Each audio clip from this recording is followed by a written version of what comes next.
Welcome, everyone. It's an amazing, amazing pleasure to have you both in person in our TVP Reading offices, but also everyone online. So I'm the UK Azure Business Lead. Welcome. It's fantastic to open the show. So many of you here and online have just watched Satya's keynote. There were some amazing announcements like AI pair programming, opportunities like fusion development, and collaborative apps. Now, you're all thinking, how do Satya's announcements relate to the situation in the UK, and how can they help you be even more successful? So to help answer that, I'd like to bring onto stage my amazing panel of experts who will share their view. Welcome onto the stage, team.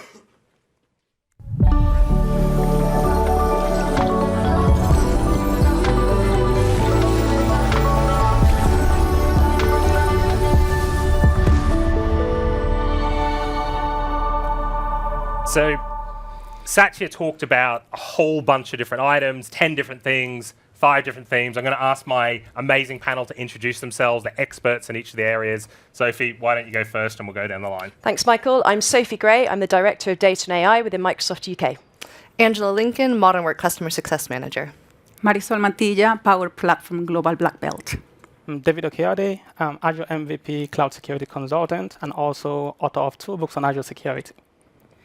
My name is Matt Quinn. I look after a team of app innovation specialists focused on our PaaS services, serverless, GitHub, everything developer.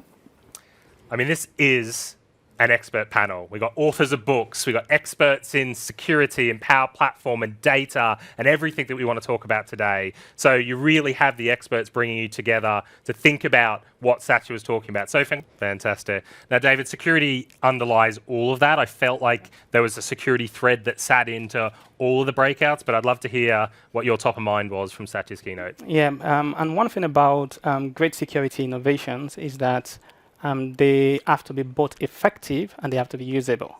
And that's one of the things that I love about the announcement from the keynote, is that there are security capabilities that are necessary to protect us against threats. So we have confidential computing, ability to encrypt data at use or in use, giving access to only the code that needs access to that.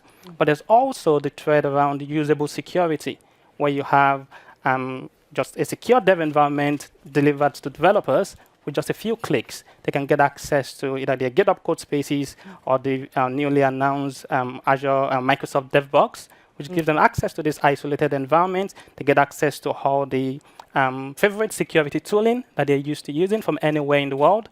So I think that's amazing. Yeah, and I also love the fact that you have like the GitHub Advanced Security capabilities, ability to embed security into every stage of your build process, your dev process, your test process, your deployment process. So I think it's awesome.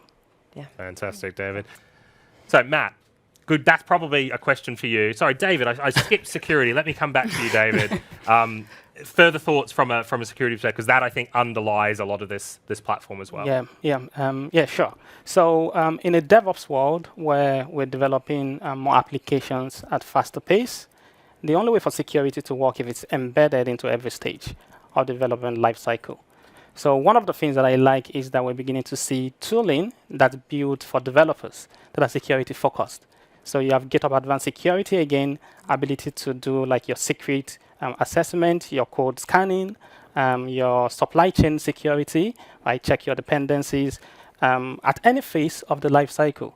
Right? And that's something that's available to anyone to use today. Right? That's something that can significantly reduce the risks in your applications that you're building and you're providing to your users. And that's going to further drive trust and people to adopt your applications more.